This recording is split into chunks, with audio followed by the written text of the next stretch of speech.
Alors, est-ce que vous voyez bien mes slides? Oui. Parfait. Alors, nous allons commencer. Donc, l'action MSCI Cofund, c'est une des 5 actions à MSCI. Et donc, c'est une action qui cofinance les programmes de formation et de mobilité des doctorants ou des postdoctorants. Donc il s'agira des programmes de mobilité et de formation, qui sont soit à l'échelle régionale, nationale ou internationale et qui sont donc soit à destination des doctorants ou de postdoctorants. Il ne peut pas y avoir de programme mixte. Donc ici, à la différence de l'action MSc Doctor Network, vous n'avez pas à proposer de projet collaboratif de recherche. C'est vraiment un programme d'accueil et de formation des doctorants ou des postdoctorants sur les thématiques spécifiques qui peuvent être identifiées comme thématiques clés pour votre site universitaire, pour votre région, pour votre établissement. Ça peut être multithématique, tout comme ça peut être aussi monothématique. Donc l'objectif derrière est de favoriser l'excellence dans la formation des chercheurs, dans la diffusion des meilleures pratiques des actions MSC, notamment en termes de recrutement, de formation des chercheurs, d'accueil des chercheurs étrangers, etc. Donc la durée maximale de votre programme va être de 60 mois, donc incluant la durée de recrutement des chercheurs. Et donc il y a 2 types de programmes, programme doctoral ou postdoctoral. Il ne peut pas y avoir de programme mixte. Donc si vous souhaitez recruter les doctorants et les postdoctorants, vous devez soumettre 2 propositions distinctes, donc pour 2 projets différents. Donc les modalités, donc dans les programmes doctoraux, vous allez proposer des activités de formation à la recherche pour permettre aux doctorants de développer et d'élargir leurs aptitudes et leurs compétences. Donc ces programmes conduiront à l'obtention d'un doctorat, donc d'un diplôme de doctorat dans au moins un État membre ou un pays associé. Donc si vous souhaitez, vous pouvez aussi proposer des doctorats en co-tutelle avec des diplômes double conjoints. Donc c'est tout à fait possible, ce n'est pas une obligation, mais c'est une possibilité si vous le souhaitez. Les activités de formation, doivent, dans ce cas-là, être basées sur les principes, de, l'UE, pour la formation doctorale innovante. Donc il y a un document, publié par la Commission européenne, sur ces questions-là, les principes, pour la formation doctorale innovante. Et donc en ce qui concerne les programmes postdoctoraux, ces programmes vont financer des bourses individuelles de formation, en recherche avancée et de développement de carrière pour les chercheurs postdoctoraux. Donc ces programmes doivent fournir aussi une formation, pour développer des aptitudes et des compétences, clés transférables, c'est-à-dire des compétences donc qu'on peut développer dans un domaine et qui peuvent être, utilisées, utiles dans d'autres domaines. Et notamment, donc ces formations doivent aussi, favoriser l'innovation et l'esprit d'entrepreneuriat, par exemple aussi récompenser des pratiques, de la science ouverte. Donc pour les programmes postdoctoraux comme pour les programmes doctoraux, vous devez prévoir, voilà, des formations à la fois par la recherche, mais aussi des formations en compétences, transférables. Alors maintenant, donc quelques, points techniques donc sur les règles de participation. Donc c'est une action monobénéficiaire, c'est-à-dire qu'il suffit d'un seul établissement, pour, porter, ce type de projet. Donc dans tous les cas, il y aura un seul bénéficiaire qui doit être établi dans un État membre de l'Union européenne ou un pays associé à Horizon Europe. Donc le bénéficiaire est le seul responsable de la mise en œuvre du projet et de la disponibilité aussi des fonds complémentaires permettant de mettre en œuvre le programme. Et donc, le bénéficiaire peut, s'il le souhaite, disposer d'un réseau de partenaires au niveau national ou international qui vont soit recruter les chercheurs, soit les accueillir en secondment, donc en détachement ou en stage de recherche. Chaque action CoFund doit prévoir le recrutement d'un minimum de 3 chercheurs, en principe à temps plein. Et donc la contribution de l'Union européenne est limitée à 10 millions d'euros par bénéficiaire par appel. Donc si vous soumettez une seule candidature à cet appel à projet, vous pouvez demander jusqu'à 10 millions d'euros de cofinancement de la Commission européenne, ce qui est assez conséquent, donc, et ce qui rend ce programme très intéressant et très attractif. Donc c'est 10 millions d'euros plus votre cofinancement, ça vous permet de recruter un nombre important de doctorants ou de postdoctorants. Donc le coût du programme, et les montants pour les chercheurs, et pour, l'organisation doit être précisé dans votre proposition de projet. Donc ce que vous apportez par ailleurs aussi comme cofinancement. Alors, donc j'ai parlé du bénéficiaire, donc maintenant quelques mots sur différents types de partenaires. Dans l'écophone, on distingue, une typologie de partenaires spécifiques propres à cette action. Donc ce sont des implementing partners, donc que nous on traduit en français comme un partenaire exécutant. Donc ici, ces partenaires, vont être, donc des établissements, donc des personnes légales, recevant un soutien financier du bénéficiaire et mettant en œuvre le programme doctoral ou postdoctoral et donc surtout, c'est des partenaires qui vont recruter, les doctorants ou les postdoctorants. C'est ça qui va les distinguer des partenaires associés. Et donc une autre particularité des implementing partners, c'est qu'ils doivent être basés, hem, enfin, c'est les mêmes règles qui vont s'appliquer à ces partenaires qu'aux bénéficiaires, c'est-à-dire qu'ils peuvent être basés dans les États membres, dans les États associés à l'Union européenne ou dans les pays tiers éligibles au financement, de Horizon Europe, c'est-à-dire des pays, à revenus moyens ou faibles. Alors que les partenaires associés, donc ce sont des entités qui participent à l'action, qui vont fournir de la formation, qui vont accueillir des doctorants ou des postdoctorants en secondment, mais ils ne peuvent pas donc facturer de frais, ni réclamer de contributions, et surtout, ils ne recrutent pas les chercheurs dans le cadre du programme. Et les partenaires associés, en revanche, ils peuvent être situés dans tous les pays du monde, ce qui permet de donner à votre programme doctoral, postdoctoral, une dimension vraiment internationale. Donc, si ça vous paraît intéressant et pertinent, vous pouvez impliquer des partenaires associés basés, y compris dans les pays tiers non éligibles au financement Horizon Europe. Et donc, en revanche, les partenaires associés, ils ne peuvent pas recevoir de financement ni facturer de coûts, mais ils peuvent en revanche apporter une contribution financière. S'ils ont des raisons pour ou des, enfin, si pour X raison, ils souhaitent contribuer à la formation, au financement de votre programme, ils ont tout à fait le droit d'apporter une contribution financière. Et donc ensuite, on voudrait aussi attirer votre attention vers le fait que les organisations participantes peuvent aussi bien provenir du secteur académique que non académique. Donc le bénéficiaire, tout comme les partenaires exécutants ou les partenaires associés, peuvent être des établissements du secteur académique comme du secteur non académique.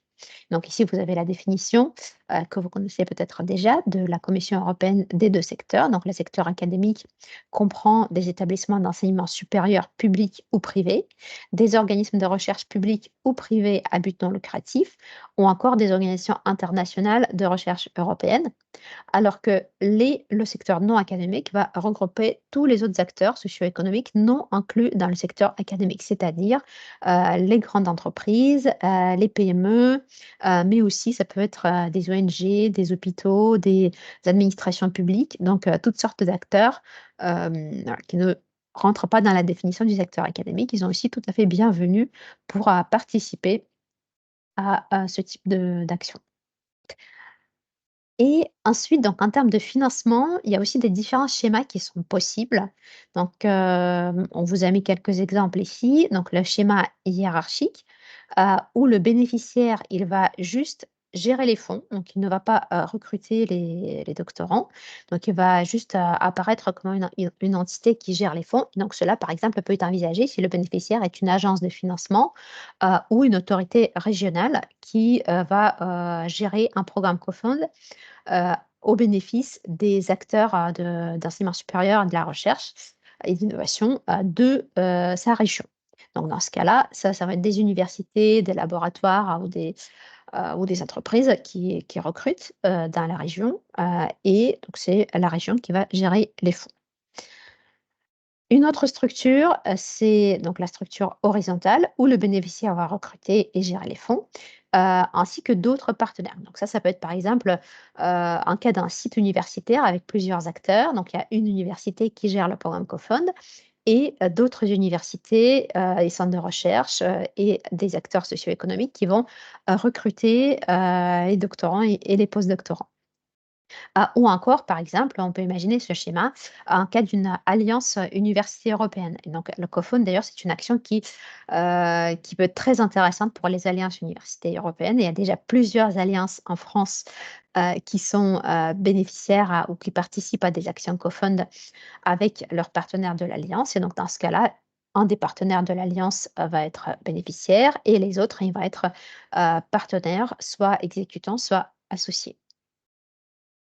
Et enfin, il est aussi possible d'avoir une structure unique, comme par exemple un grand centre de recherche, de dimension, nationale, qui va à la fois, gérer la subvention et aussi recruter, des chercheurs, mais uniquement dans ses propres, unités de recherche. Qui peut tout à fait être aussi accompagné des partenaires, associés, pour accueillir des chercheurs en mobilité. Alors maintenant, quelques mots sur les chercheurs recrutés. Donc les chercheurs peuvent être des doctorants, comme j'ai déjà dit, ou des postdoctorants. Et donc ici, la définition donc, des postdoctorants, elle va être plus large qu'en cas des bourses postdoctorales et MSc, c'est-à-dire un postdoctorant, c'est quelqu'un qui a déjà le diplôme de doctorat à la date de clôture de l'appel à projet, enfin, qui a soutenu sa thèse, mais il n'y a pas de date, enfin, de limite supérieure, c'est-à-dire y compris des chercheurs seniors, des chercheurs, même, proches de la retraite, qui peuvent, participer à ce type de programme, si c'est cohérent avec leur projet et avec, leur profil. Et les doctorants, en revanche, c'est ceux qui n'ont pas encore soutenu la thèse, au moment de, leur recrutement. De la date de clôture de l'appel du programme, c'est-à-dire, voilà, de l'appel à candidature dans le cadre de votre programme Cofund.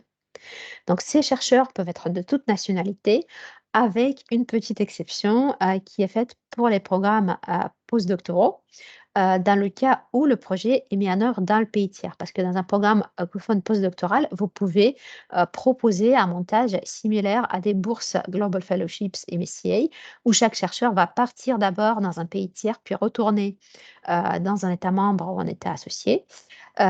Et donc dans ce cas-là, c'est la même règle que pour les Global Fellowship qui va s'appliquer, c'est-à-dire les chercheurs doivent être nationaux ou résidents longue durée d'un État membre ou d'un pays associé.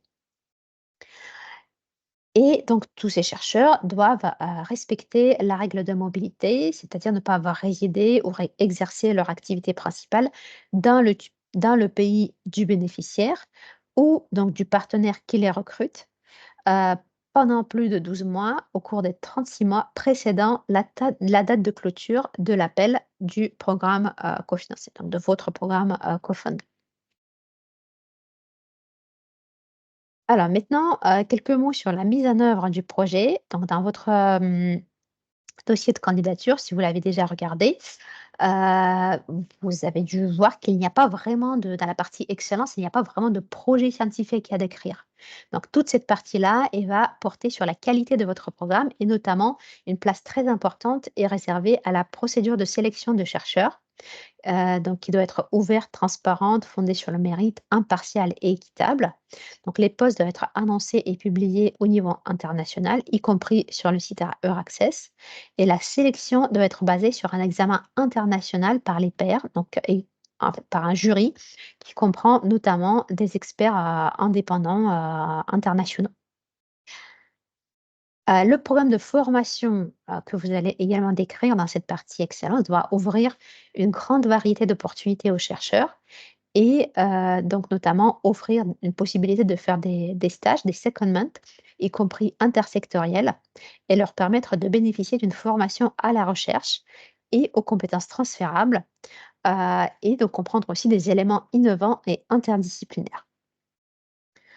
Les chercheurs doivent, être à temps plein sur le projet, sauf s'il y a un temps partiel a été mis en œuvre pour des raisons, spécifiques, donc notamment pour des raisons personnelles, et professionnelles, donc mais ça, c'est quelque chose que vous pourrez, mettre en place plus tard, une fois que vous avez vos candidats. Donc il y a une possibilité d'avoir un temps partiel, mais par défaut, c'est un recrutement à temps plein. Alors maintenant, donc on va passer à la partie budget et donc là, il y a une bonne nouvelle, c'est qu'à partir de 2024, les forfaits mensuels ont été augmentés pour, toutes les actions MSCI, y compris Cofund. Donc désormais, pour les programmes doctoraux, le forfait, fait 3 300 € par mois et pour les programmes postdoctoraux, il fait 4 700 € par mois.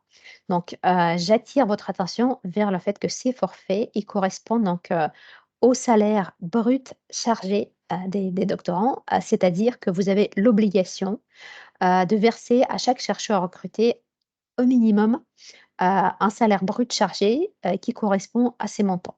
Donc vous pouvez et vous êtes même fortement encouragé de compléter ces montants, mais donc c'est le minimum que vous avez l'obligation de leur verser et donc c'est bien le brut chargé et s'il vous plaît, lorsque vous allez recruter plus tard vos chercheurs, vous devez préciser, dans vos annonces, le salaire, brut qui leur est proposé.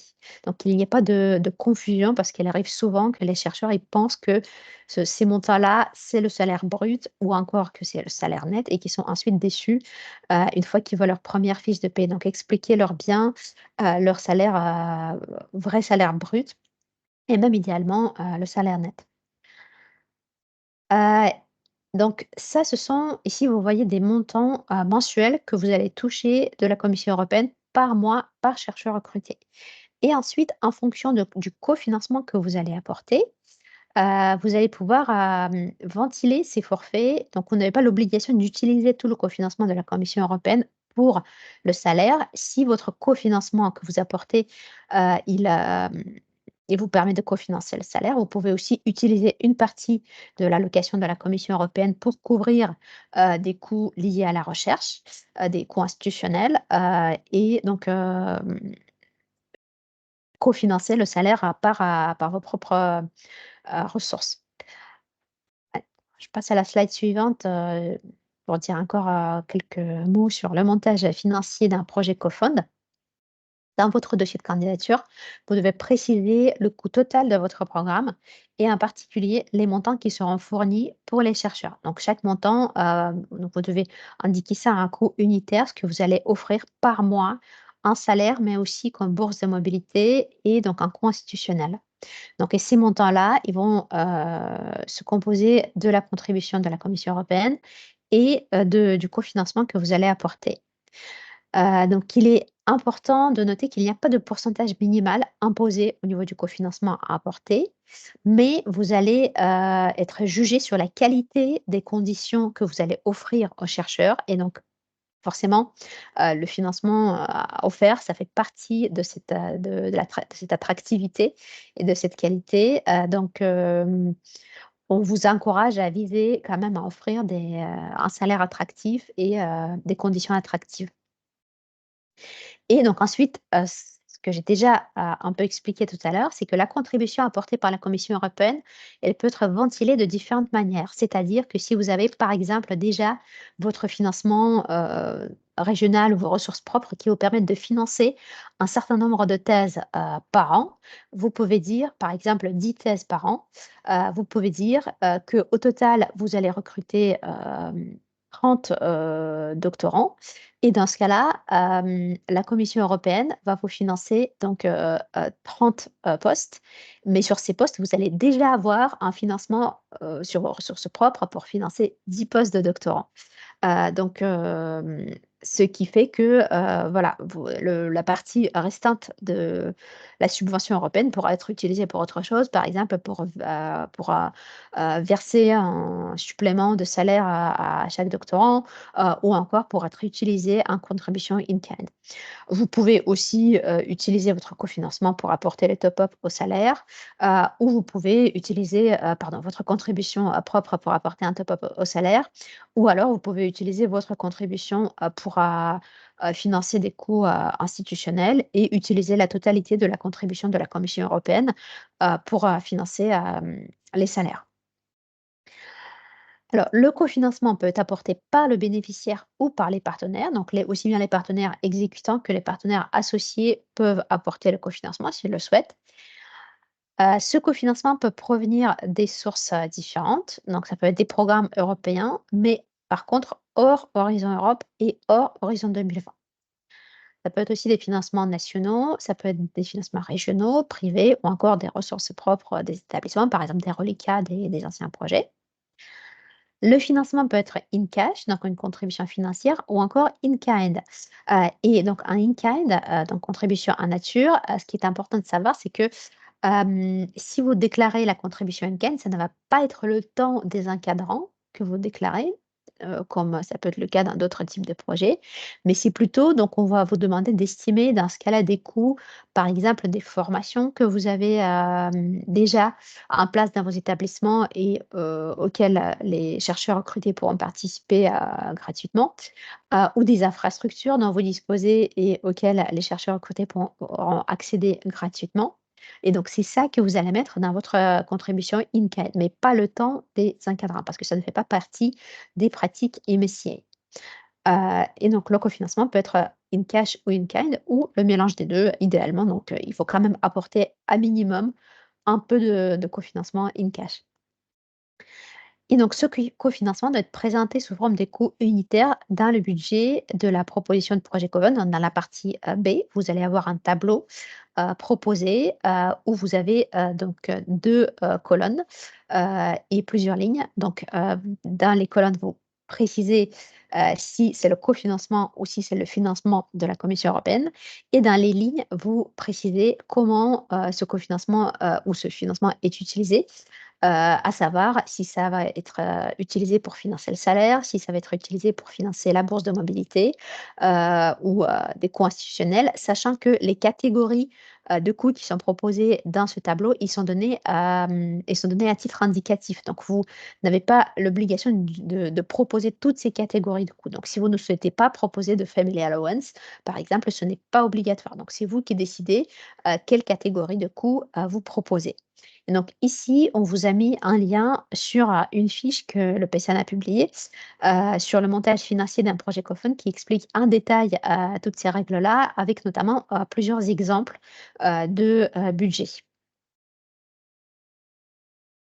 Alors je passe maintenant à la partie suivante, donc ce sont des critères, d'évaluation. Donc il y a 3 critères d'évaluation, excellence, impact et mise en œuvre comme dans toutes les actions MSCI, et il y a une pondération pour chaque critère, donc 50 pour la partie excellence, 30 pour la partie impact et 20 pour la partie mise en œuvre. Et donc, dans la partie excellence, vous allez être jugé essentiellement sur la qualité, de votre programme, sur, la qualité de la procédure de recrutement des chercheurs, des conditions d'accueil des chercheurs, des options de recherche qui sont offertes, par le programme, et de la qualité donc de votre programme de formation et de la qualité de l'encadrement et d'accompagnement, pour, le développement de carrière des chercheurs. Il n'y a pas vraiment de projet scientifique, donc tout va apporter sur la qualité de, votre programme, de votre processus de recrutement et de votre programme de formation. Donc dans la partie impact, aussi, vous allez être jugé, sur, les bonnes pratiques en termes de gestion de ressources humaines, et donc d'accueil, des chercheurs, au niveau institutionnel, régional ou international, notamment en lien avec les principes, pour, le développement de ressources humaines pour la recherche et l'innovation, donc la stratégie HRS 4R. Également, vous allez être évalué sur, la qualité des mesures proposées pour, renforcer les perspectives de carrière et d'employabilité des chercheurs, ainsi que des mesures pour, optimiser et maximiser les impacts, et notamment, il vous sera également demandé de fournir, des plans, d'exploitation et de diffusion des résultats.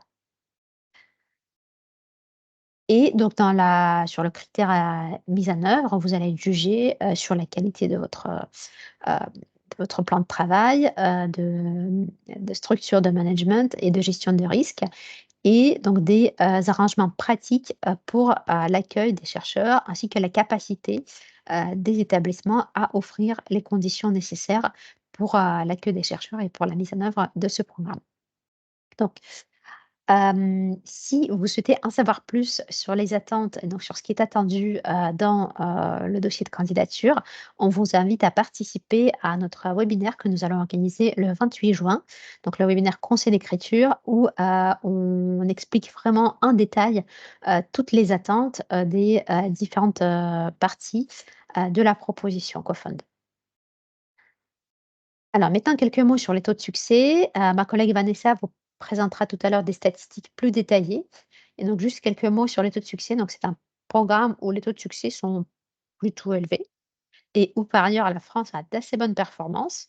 Et donc au dernier appel à projet 2022, le taux de succès a été de 28, 28,5% au total, dont 29,5% pour, les programmes doctoraux et 27,5% pour, les programmes postdoctoraux. Donc ce qui fait que ça reste quand même un appel à projet assez, accessible. Alors, je passe maintenant au calendrier de l'appel à proposition 2024. Donc il est important à noter que le calendrier a beaucoup changé cette année par rapport à l'année dernière. Il a été avancé de plusieurs mois. L'appel a ouvert le 23 avril 2024 avec une date de clôture le 26 septembre. Les résultats, seront attendus pour février 2025 et les dates de démarrage des projets au plus tôt, ce sera donc mai-juin 2025. Le budget est aussi, a aussi augmenté par rapport à l'année dernière, donc il sera cette année de 104,8 millions d'euros. Et enfin, donc, juste pour attirer votre attention sur les nouveautés 2024, au cas où vous connaissez déjà cette action et peut-être si vous avez déjà candidaté à l'appel 2023 ou 2022. Donc le budget, a été augmenté, donc ça je vous ai déjà montré, et enfin donc, ma collègue Vanessa vous en parlera tout à l'heure, mais les lettres d'engagement ne sont plus demandées au moment du dépôt de candidature, ni aux partenaires, exécutants, ni aux partenaires associés. Donc seulement les lettres d'engagement, seront demandées aux partenaires implementing, donc partenaires exécutants, au moment du gap, donc pour les propositions qui seront retenues, pour le financement. Alors j'ai fini, pour cette partie et maintenant on va pouvoir, passer, aux questions.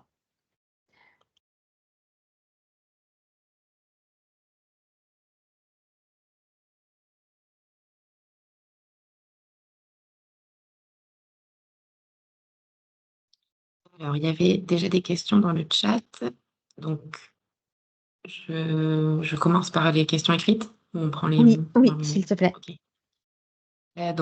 Pourriez-vous nous envoyer le lien du montage financier CoFund? Vanessa a répondu. Vous aurez le lien dans sa présentation et vous trouverez aussi le document dans notre boîte à outils, comme toutes les fiches pratiques qu'on produit. Une autre question, les financements Interreg peuvent-ils être utilisés comme cofinancement dans le cadre d'un projet CoFund?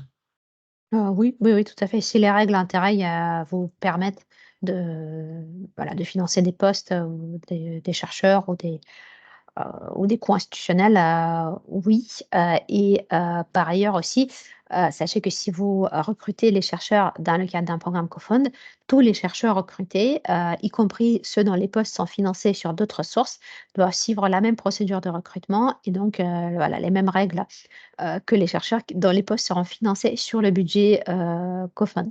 Donc si, vos cofinancements vous permettent ne sont pas, voilà, les règles de votre cofinanceur ne contredisent pas les règles du programme coFund, dans ce cas-là, oui, oui, vous pouvez tout à fait. Alors, une autre question. Pour le salaire, pourra-t-on mettre le salaire brut chargé en monnaie locale, s'il n'est pas payé en euros, afin d'éviter que le partenaire ne soit obligé de réviser le salaire mensuellement? Charge à eux, donc j'imagine à la Commission européenne ou aux partenaires, de vérifier qu'in fine, cela revienne bien à 4 700 € minima par mois. Alors, à ma connaissance, non. Vous dans le dossier de candidature, vous devez indiquer le salaire à 1 €, et par ailleurs, la contribution européenne, vous avez aussi à verser à 1 €. Après dans la fiche, par exemple, d'annonce, des postes, vous pouvez aussi préciser le salaire en monnaie, locale, mais dans la proposition de projet, il faut l'indiquer en euros. Merci. Alors, on a une question qui vient d'arriver. Quand vous dites 3 300 € par mois chargés, est-ce que c'est le coût pour notre organisme pour l'embauche de la personne?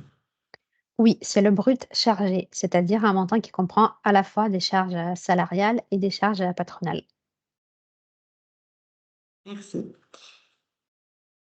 Alors, la suite de la question, sur, les salaires en monnaie locale. Peut-on être plus vague alors sur le salaire en indiquant à minima 4 700 € par exemple? Au cas où, j'imagine, il y aurait un complément ensuite par l'employeur. Alors oui, vous pouvez, dans le montage financier, vous pouvez indiquer le montant minimal. Effectivement, si vous n'êtes pas sûr, notamment pour la conversion heu, des devises, des pays qui ne sont pas dans la zone euro. Heu, oui, c'est mieux dans ce cas-là d'indiquer le montant minimal, et puis après, effectivement, si vous versez un supplément, si in fine vous versez plus que ce montant minimal, là, ce n'est pas un souci. Merci. Et on a une question de Acha. Je vous ai autorisé l'ouverture du micro. Vous pouvez poser votre question. Là, vous devez l'ouvrir aussi vous-même.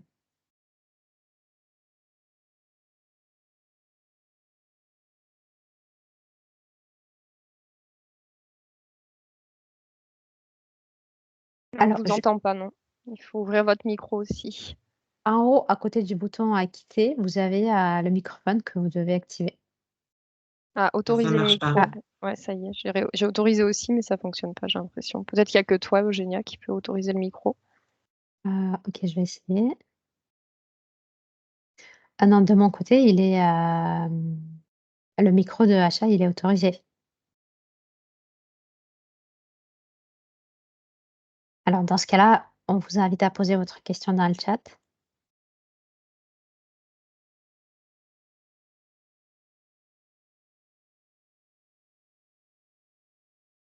Pourriez-vous laisser ouvert le micro de Astrid? Voilà, alors, je vais le faire aussi.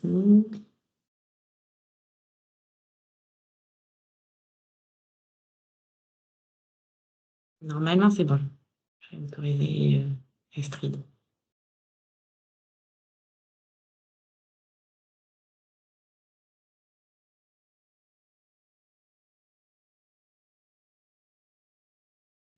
Ah, là, vous m'entendez? Oui. Oui. OK, je vais passer à Acha. Désolée. Euh, alors, ma question, c'était par rapport aux bénéficiaires, donc les bénéficiaires implementing beneficiaries que vous avez mentionné, qui reçoivent les financements. Euh, Si j'ai bien compris, ils ne reçoivent pas les financements de la commission, mais de coordinateurs. Et comment ça se fait? Et ma deuxième question, c'était si on a un cofinancement par exemple, sur le plan de IDEX, quel est le statut de ce IDEX, entre guillemets, dans le projet? Est-ce qu'ils seront partenaires, ils seront associated partners ou ils ne sont pas du tout nommés dans le projet? Merci. OK. Alors merci pour cette question. Donc, pour ce qui concerne les implementing partners, donc oui, il reçoit le financement du bénéficiaire parce que c'est le bénéficiaire qui va recevoir le financement de la Commission européenne.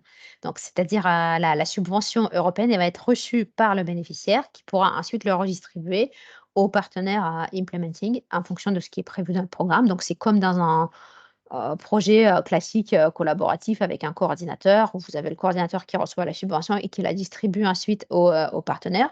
Sauf que ici, ça reste quand même le bénéficiaire qui est le seul responsable de la gestion de cette subvention, vis-à-vis de la Commission européenne, et donc pour y remédier, on invite, tous les participants du programme à signer un accord de partenariat, pour bien indiquer toutes ces questions de reversement, d'obligations, par rapport au reversement de la subvention et notamment ce qui, se passe en cas de, subvention non dépensée, par un partenaire.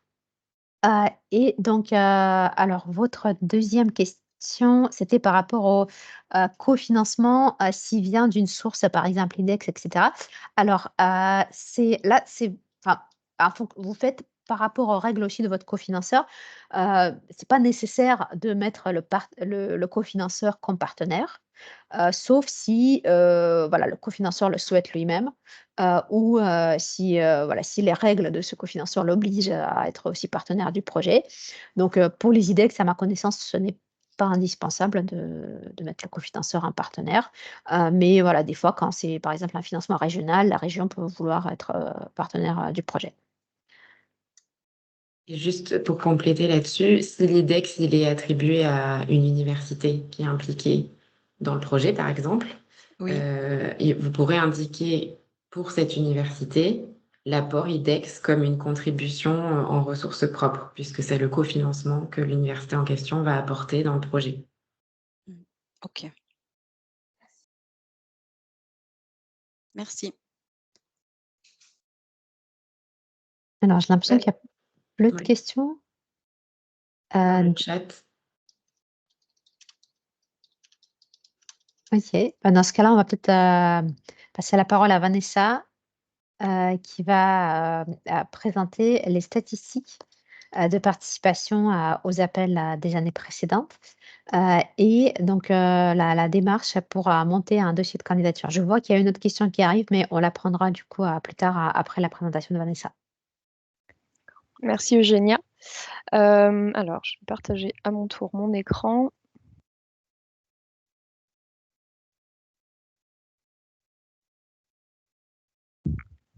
Est-ce que vous voyez mon écran? Oui, très bien. Oui. Alors, comme le disait Eugénia, moi je vais vous présenter les statistiques des appels précédents, donc des appels 2022 et 2023. Alors, sachant que pour les appels 2023, on n'a pas encore les résultats, mais on va déjà vous faire un petit aperçu de ce qui a été déposé. Alors, pour 2022, en ce qui concerne les statistiques globales, il y a eu 54 projets déposés au programme doctoral et 51 projets déposés au programme postdoctoral. Donc ça, c'est au niveau européen. Et 16 projets ont été retenus au programme doctoral et 14 projets retenus au programme postdoctoral. Tout cela avec un budget unique pour l'ensemble des deux programmes de 95 millions d'euros et un score seuil de 92,8% pour chacun des deux programmes. Alors, si on compare les résultats 2022 à gauche avec les résultats 2021 à droite, on peut noter au niveau des programmes doctoraux qu'on a eu un petit peu plus de programmes doctoraux financés, puisqu'on en a eu 16 et 13 en 2021, et un programme postdoctoral financé en plus en 2022 par rapport à 2021. Donc, Eugénia vous a donné les statistiques globales tout à l'heure. Donc, pour 2021, on était à 22,6%, donc 24,5% pour les programmes doctoraux et 20,9% pour les programmes postdoctoraux. Et en 2022, on a une augmentation du taux de succès puisqu'on est à 28,5% de moyenne, avec 29,6 pour le programme doctoral et 27,4 pour le programme postdoctoral. Donc, on a quand même un meilleur taux de succès en 2022 par rapport à 2021.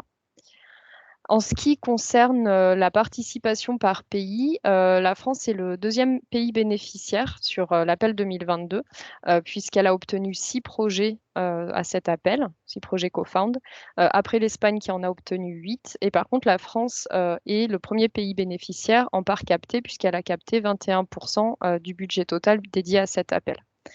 Les 6 propositions retenues pour la France étaient des programmes doctoraux.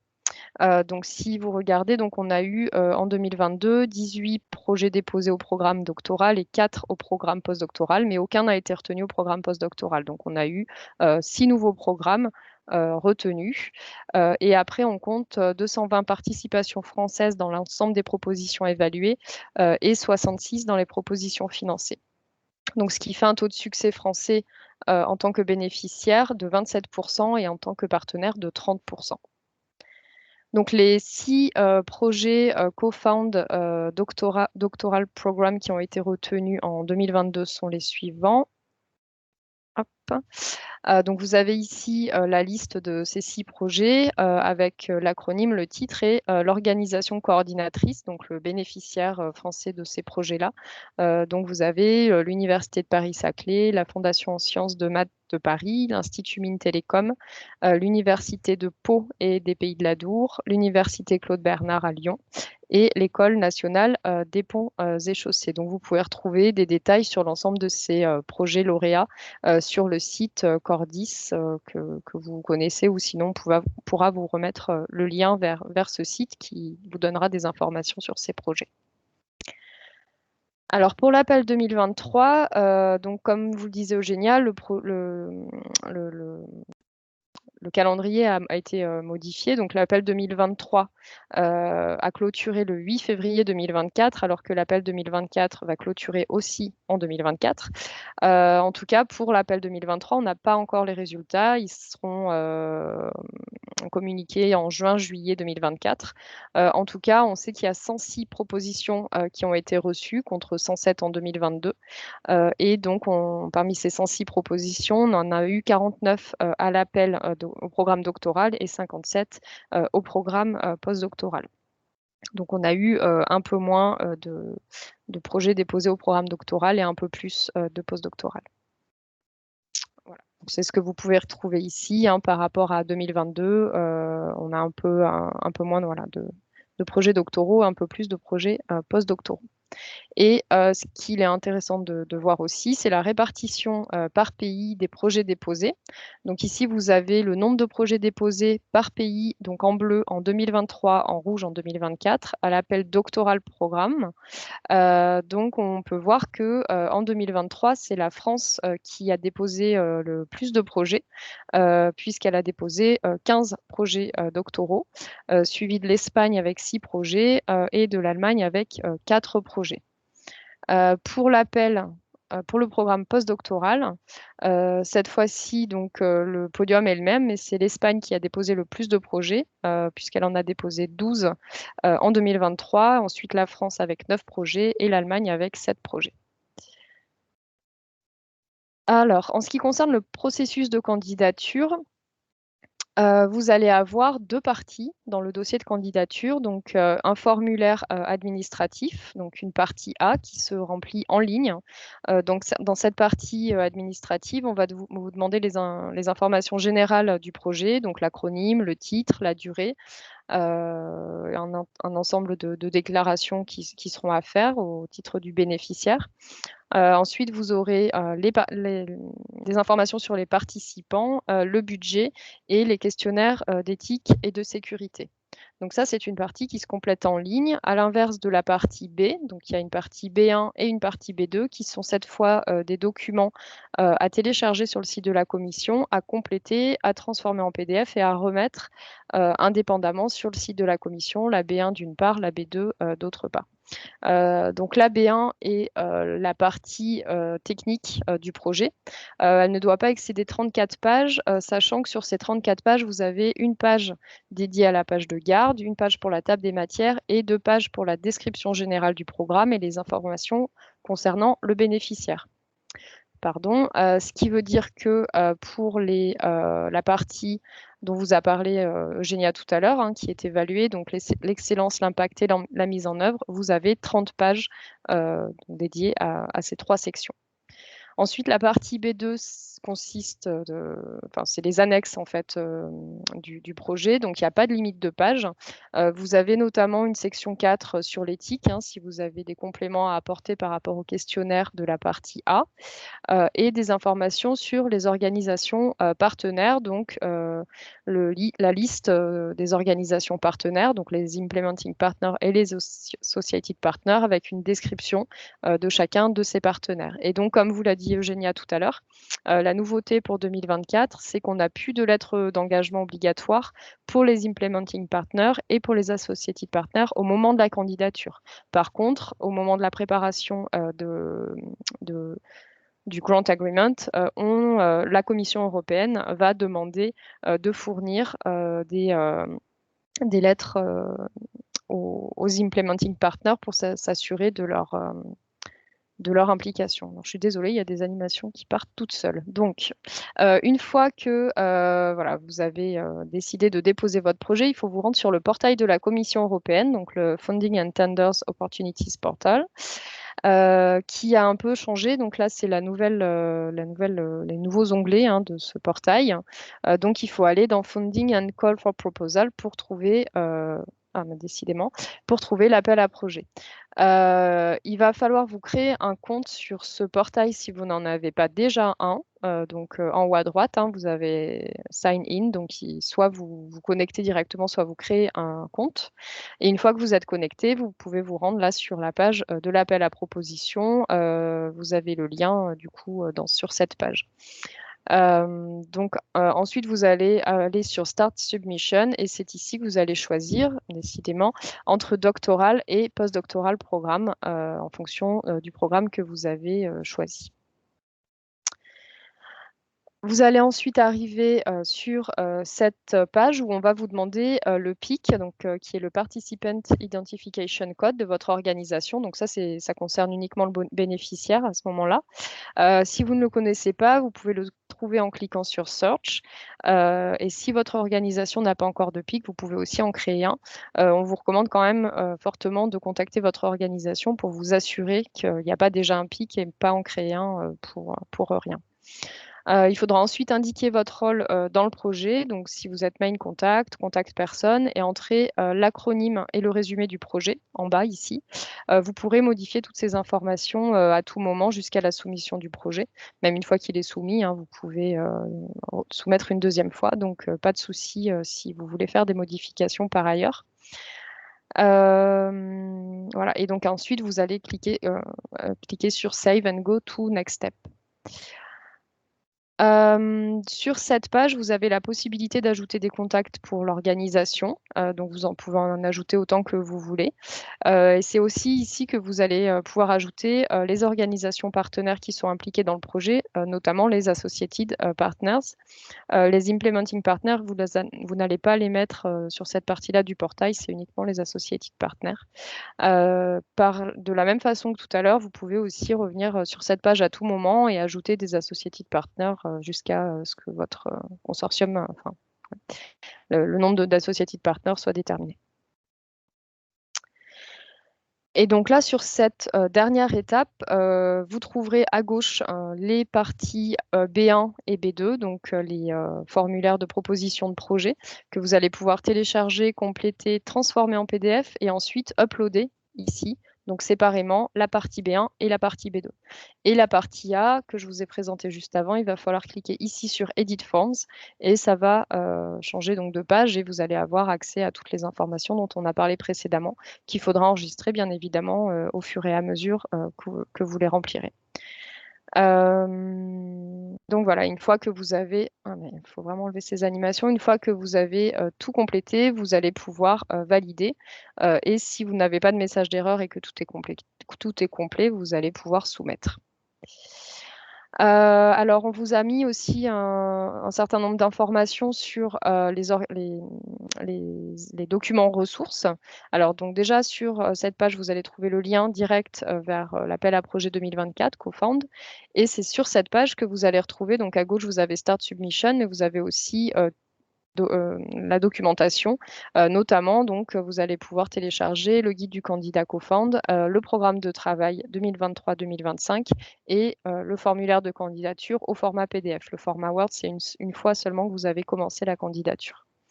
Et le PCN Marie Curie, nous organisons un certain nombre d'événements sur cet appel CoFound. Donc un webinaire dont vous a parlé Eugénia sur les conseils d'écriture qui aura lieu le 28 juin. Donc les inscriptions ne sont pas encore ouvertes, mais vous avez le lien ici, en tout cas, vers notre site. Et une session de coaching pour les coordinateurs, enfin les bénéficiaires CoFound, qui aura lieu le 12 septembre 2024. Et le kit de montage de propositions CoFound qui est à venir. Donc là, comme il a été demandé tout à l'heure, vous trouverez sur ce premier lien la fiche qui va vous aider au montage financier de votre projet CoFound, donc sur le mini-site du PCN, et les vidéos aussi des InfoDays des années précédentes, donc 2022 et 2023, qu'on vous encourage à regarder puisqu'on a un certain nombre de témoignages de lauréats de projets coordonnés avec un bénéficiaire français. Donc ça peut aussi être très enrichissant pour vous de re-regarder ces InfoDays et ces témoignages, notamment pour avoir des conseils sur comment réfléchir et rédiger votre proposition. Donc, je vous remercie pour votre attention. Et donc, si vous avez des questions, vous avez ici notre adresse générique. On vous a remis le lien vers notre mini-site et on a également une page LinkedIn que vous pouvez suivre, ce qui vous permettra d'avoir en temps de façon assez réactive tous nos événements et l'ouverture des inscriptions à tous nos événements. Voilà, je vous remercie et je vais arrêter le partage. Et voilà, si vous avez des questions, n'hésitez pas. Merci beaucoup, Vanessa, pour cette présentation. Merci. Il y a effectivement quelques questions dans le chat. Il y avait une question qui a été posée juste avant que tu commences à présenter. Donc, c'était par rapport à l'éligibilité. Donc, une doctorante choisie devra avoir un master ailleurs et pas dans le pays d'accueil. Alors, je peux essayer de répondre. Donc, effectivement, en fait, les chercheurs que vous allez recruter, ils doivent surtout respecter la règle de mobilité. Donc, là, qui consiste à ne pas avoir résidé ni mené son activité principale pendant plus de 12 mois au cours des 36 mois précédant la date de clôture de l'appel du programme CoFund. Logiquement, oui, si c'est quelqu'un qui a eu son master juste avant d'être recruté dans le programme, il ne pourra pas l'avoir dans le pays où il sera recruté, ou il ou elle. En revanche, si c'est quelqu'un qui avait un master, par exemple, en France et qui ensuite était parti travailler dans un autre pays après il revient pour être recruté en France dans un programme francophone, dans ce cas-là, c'est possible. En fait, il faut juste. La référence, c'est la règle de mobilité.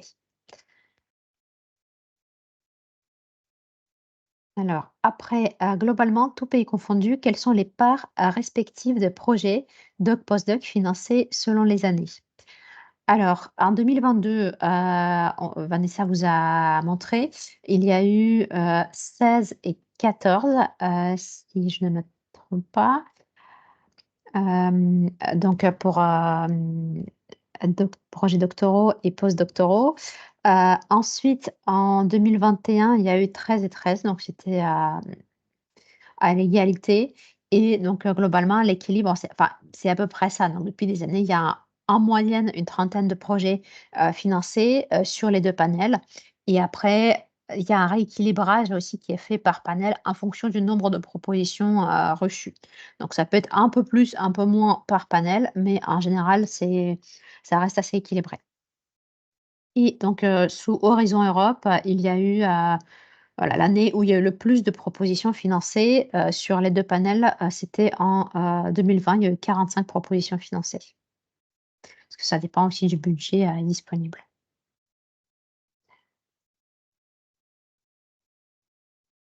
Alors une autre question, si on présente un consortium de 9 laboratoires qui gèrent un appel à projets, finançant des contrats doctoraux gérés par le CNRS, doit-on mettre 9 laboratoires qui seront potentiellement bénéficiaires lors de ces appels à projets? Alors Alors, moi, je comprends que le CNRS serait bénéficiaire d'un projet co-fund doctoral programme, mais qui implique aussi 9 autres laboratoires qui recruteraient dans le cadre des campagnes de recrutement co-fund. d'accord, donc pas des laboratoires CNRS? J'imagine. Mmh. Alors, si ce ne sont pas des laboratoires CNRS, dans ce cas-là, effectivement, vous devez enfin, pas les laboratoires qui ne sont pas des entités légales autonomes, mais vous devez indiquer leur tutelle comme partenaire implementing, partenaire du projet. En revanche, si c'est des laboratoires dont CNRS est tutelle, dans ce cas-là, vous n'avez pas besoin de les indiquer comme partenaires à part. Mais en revanche, vous devez, dans la présentation des participants, vous devez lister et indiquer tous les laboratoires impliqués. Ce sont des labos CNRS. Donc, D'accord. il faudra bien mettre le CNRS comme bénéficiaire et puis lister dans la partie A les laboratoires impliqués. Vous ne pourrez pas tous les mettre, mais c'est pas grave. Dans la partie B, en tout cas, il faudra tous les lister. Ouais, c'était bien ça, des labos CNRS. Pour gérer le co-fund, peut-on sélectionner les labos par des appels à projets également? Alors, en fait, vous n'allez pas les sélectionner par appel à projet, mais ils vont être sélectionnés en fonction des projets qui seront proposés par les chercheurs que vous allez recruter. C'est-à-dire que il est demandé dans les programmes, il est attendu des participants à un programme CoFund, qu'il y ait une certaine liberté et flexibilité qui soit laissée aux chercheurs recrutés dans le choix de leur sujet de recherche. Donc, typiquement, les postdocs, ils doivent être libres eux-mêmes de définir leur sujet de recherche, en lien évidemment avec les axes thématiques du programme. Et pour les doctorants, ce qui est conseillé, c'est de proposer plus de sujets de thèse qu'in fine, il y aura de doctorants recrutés pour que chaque doctorant puisse choisir entre différents sujets de thèse. Et donc en fonction de ça, effectivement, il sera attendu qu'il y ait plus de labos, qui participent au programme que, de labos qui vont au final, recruter les chercheurs. Et donc c'est vous qui allez les choisir en fonction des sujets, et des candidatures que vous allez trouver. Merci. Après, il y a une question sur les restrictions de vos soumissions. Y a-t-il un seuil à partir duquel on ne peut pas soumettre le même projet co-fund l'année suivante, comme c'est le cas pour les Doctoral Networks? Alors non, il y a pas de seuil. Vous avez le droit de resoumettre, il y a pas de souci. Donc ces seuils, ils ont été introduits pour le Doctoral Networks et Postdoctoral Fellowships parce que pour ces 2 actions, il y avait des taux de succès qui étaient, très faibles, comme pour, co-fund, les taux de succès restent encore assez, attractifs. Il n'y a pas de seuil. Heu Et donc, il y a Chiara Hamidi qui dit qu'elle a trouvé la fiche montage qui date de 2022 et effectivement, on n'a pas mis à jour les forfaits. On va le faire, on s'en est rendu compte aussi. Et non, il y a pas d'autres changements à part, les forfaits qui ont augmenté. Ah oui, j'ai vu que tu as déjà répondu, Chloé, merci. Il n'y a plus de questions sur le chat. Et bah, très bien. Nous allons donc, maintenant passer à notre, prochaine présentation. Donc c'est le témoignage de, Julien Prudhomme qui est, manager de projet européen à l'IMT Atlantique, et qui va nous présenter donc, le programme, SEED, qu'ils ont, obtenu, l'année dernière au dernier appel à projets. Bonjour à tous. Bonjour Eugénia. Bonjour Julien. Je partage la présentation depuis mon ordinateur. Oui, s'il te plaît, oui. Et merci beaucoup, d'être là avec nous aujourd'hui. Ok. Alors, présentation de PowerPoint. Bon, je vais passer sur du PDF, ce sera peut-être plus simple. Est-ce que vous arrivez à voir mon partage d'écran? Oui, très Oui. bien. Oui? Ok. Alors par contre, moi, je ne vous vois plus du tout. Donc, n'hésitez pas à m'interrompre si vous avez des questions. Donc, je suis content là, de pouvoir effectivement témoigner du programme SEED, programme co-fund doctoral en fait, que nous avons effectivement obtenu sur l'appel 2022 avec une deadline qui devait être en janvier 2023. Et puis, c'est un projet qu'on a commencé en septembre 2023 formellement suite à l'acceptation en juin 2023. Donc, on est vraiment là en ce moment dans le recrutement de la première cohorte et je vais vous présenter tout ça dans les slides suivantes. Donc moi, je suis chargé de projet européen pour IMT Atlantique, effectivement. Mon rôle à IMT est pas tant sur les aspects administratifs et financiers des propositions européennes, mais plutôt sur l'orchestration et la coordination en fait, des propositions sur l'ensemble des piliers d'Horizon 2020 puis Horizon Europe. Et donc, j'ai pu effectivement m'appuyer sur ces compétences transversales pour pouvoir écrire et coécrire avec mes collègues cette proposition co-fund. Alors, IMT Atlantique, en quelques mots, je pense que c'est important de présenter la structure parce que le dimensionnement de la structure nous a aussi amené à choisir une configuration particulière dans le cadre du co-fund. Donc, on est tout d'abord une école d'ingénieurs, on fait partie des 10 premières écoles d'ingénieurs de France. Et puis, on utilise de plus en plus le terme de Technological University parce qu'effectivement, nous recrutons et nous formons des doctorants et des postdoctorants. Donc, nous ne formons pas que des ingénieurs. Il y a une partie recherche qui est très, très importante. Et puis, nous faisons partie du réseau. Nous sommes membres de l'Institut Mines Télécom. Et à ce titre-là, en fait, la plupart des propositions européennes, toutes les propositions européennes que nous déposons, nous les déposons avec le PIC d'IMT. Voilà, donc c'est notre umbrella. Alors, on est jeune et patent. On a été créé le 1er janvier 2017. C'est une fusion. Les anciennes écoles des mines de Nantes ont fusionné avec les anciens Télécom Bretagne de Brest et Rennes pour devenir IMT Atlantique. Et nous sommes localisés sur 3 campus. Le campus de Brest, le campus de Nantes, le campus de Rennes. Et donc, moi, je suis plutôt localisé sur Nantes, mais j'interviens effectivement sur sur les 3 campus. Le programme SEED, c'est un programme d'école, ce n'est pas un programme de campus, pas un programme de département, c'est un programme d'école et effectivement, le programme SEED, il rayonne sur ces 3 campus d'IMT Atlantique. Donc, en termes de taille, donc on a une formation d'ingénieur, on a également des masters, Master of Science, on a également 2 Erasmus Mundus en cours d'exécution, formons des doctorants, des postdoctorants. Nous avons 2000 étudiants formés ingénieurs et puis chaque année, nous formons également 300 doctorants dans nos laboratoires. Nous sommes largement internationalisés avec 70 nationalités représentées sur les campus et puis plus de 50 accords de double diplôme. En termes de recherche, on est plutôt orienté sur 3 domaines d'expertise, le numérique, l'énergie et l'environnement. Mais ces domaines d'expertise, nous les déclinons au travers de transitions, au travers de 6 transitions que nous avons sélectionnées, choisies à IMT Atlantique et qui sont finalement des fils conducteurs de notre action. Nous sommes plutôt une petite école, hein, si on compare avec d'autres universités, 251 enseignants-chercheurs, chercheurs permanents, dont 121 HDR. Publions 620 publications par an. Nous sommes assez actifs à l'Europe, puisque nous avons en ce moment 25 projets Horizon Europe et Digital Europe en cours d'exécution. C'est quand même pas trop mal quand on rapporte ça au nombre d'enseignants-chercheurs que nous avons à IMT Atlantique. On fait un projet pour 10 enseignants-chercheurs. Tout le monde n'est pas sur de la recherche, hein. Il y a aussi des enseignants-chercheurs qui sont majoritairement focus sur l'enseignement.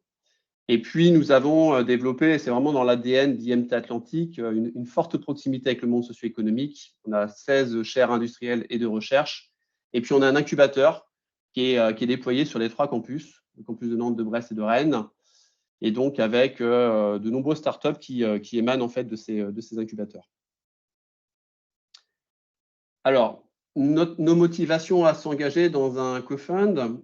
Alors, on a des expériences réussies dans les programmes de formation et mobilité financés par l'Europe. En ordre d'ancienneté, on avait été partenaire d'un projet Erasmus Mundus Joint Doctoral Programme, le programme Select Plus, orienté clairement énergie. Et puis, alors en 2018, nous avions déposé un Marie Curie, à l'époque ITN, standard, donc le projet Locomote, en coordination, que nous avions remporté. Donc, un projet sur du software engineering qui nous avait permis de recruter 15 thésards, en fait, sur ce projet Locomote, dont 2 à IMT Atlantique, voilà, qui a été clairement perçu comme un projet moteur, en fait, au sein d'IMT Atlantique. Puis ça a été le premier projet en coordination, donc ça a eu pour effet de dynamiser l'Europe ensuite à IMT Atlantique. Et plus récemment, je ne mentionne pas dans les slides, mais on avait déjà aussi une connaissance des programmes CoFund puisque nous étions implementing partner du programme Bienvenue, qui est un programme dont le bénéficiaire est la région Bretagne, qui est un programme de postdoc. Et puis, en 2021, nous avons également été un partenaire implementing partner du projet Offrande, qui est un projet CoFund doctoral entre des institutions françaises académiques et effectivement des universités australiennes.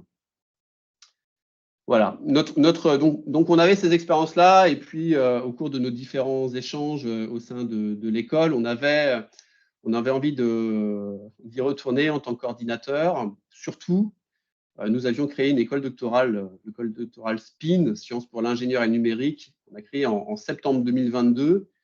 Avant, les écoles doctorales, on avait plusieurs écoles doctorales, elles étaient silotées par discipline. Et là, l'école doctorale SPIN, qui est gérée par IMT Atlantique, c'est une école doctorale qui est interdisciplinaire.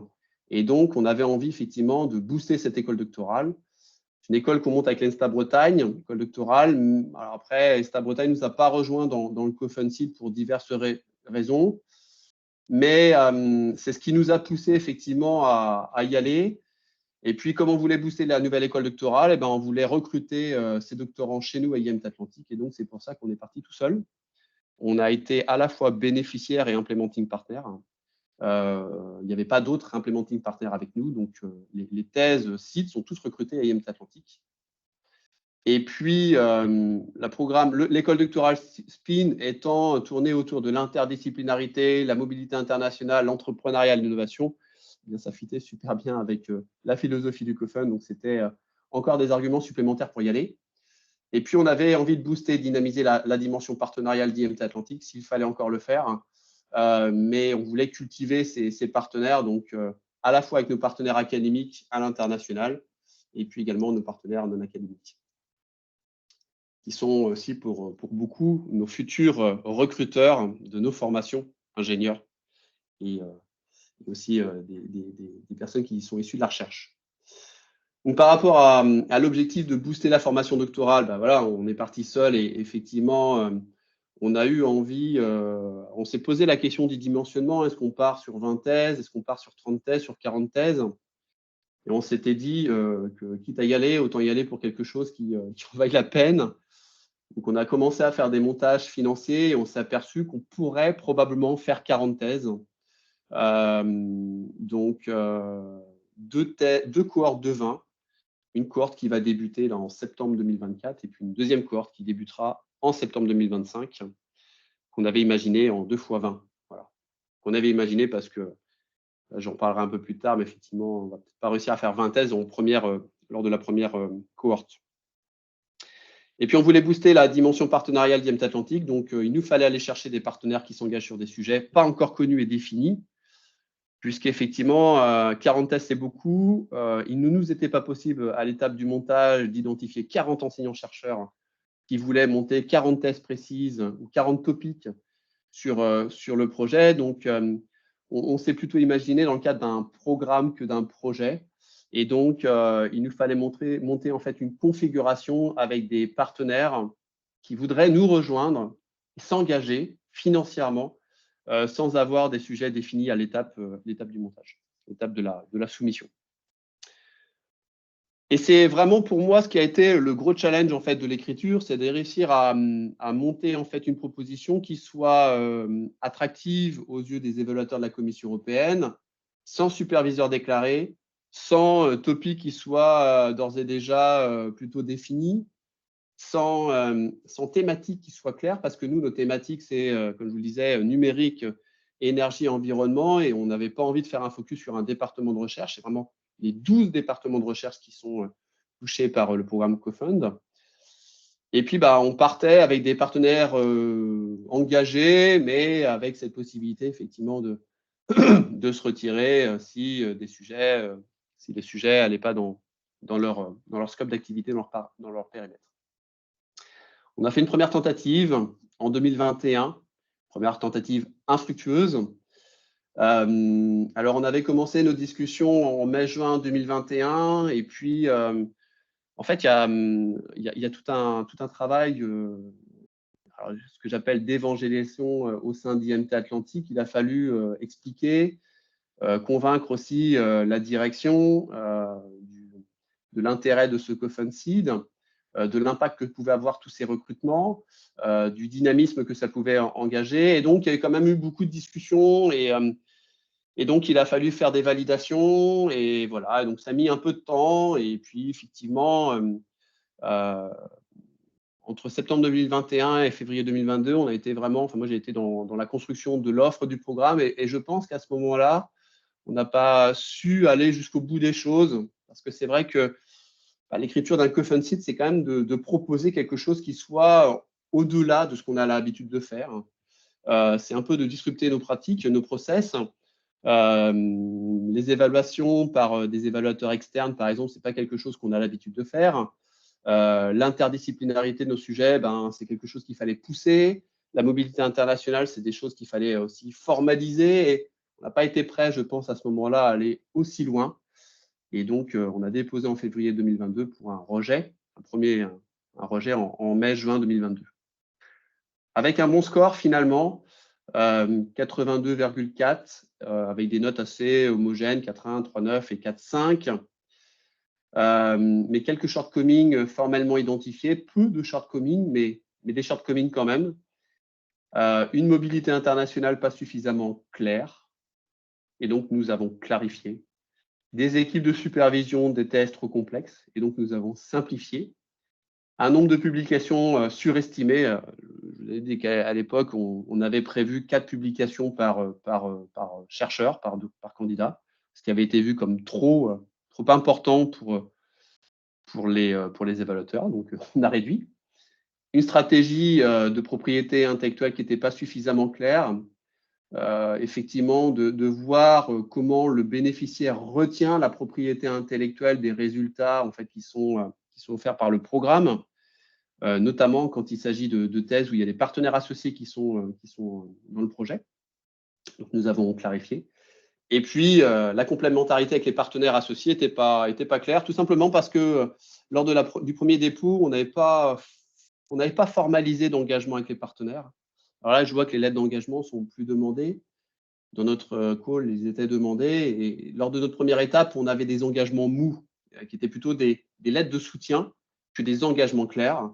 Lors de la deuxième soumission, nous sommes venus avec des engagements clairs. Donc, SEED, en fait, se propose de former la prochaine génération de scientifiques pour achever les transitions numériques, industrielles, environnementales, énergétiques et sociétales. C'est notre storytelling. Et donc, c'est un projet de 60 mois, comme tous les co-funds, je pense. Et donc, nous recrutons 40 doctorants de plus à IMT Atlantique pour leur faire bénéficier d'une formation qui se veut interdisciplinaire avec des sujets croisés, intersectoriels, avec un contact obligatoire avec le secteur non académique, international avec une mobilité obligatoire d'au moins 3 mois, et qui vise l'innovation à la fois dans les résultats attendus du projet, mais également dans la formation que l'on propose. On a un cofinancement de l'Union européenne de plus de 4 millions d'euros. IMT Atlantique amène le même cofinancement en face. Donc, c'est un projet monobénéficiaire. Il y a un bénéficiaire, c'est nous, et puis nous embarquons 10 partenaires associés avec nous pour toucher et proposer des topics dans les domaines de recherche d'IMT Atlantique. Et ils sont assez vastes, l'industrie du futur, l'énergie, les télécoms, les villes, la mobilité du futur, etc. Donc, c'est quand même très divers. Et puis, nous nous engageons avec donc 10 partenaires. Et ces 10 partenaires, en fait, sont appelés à être complétés.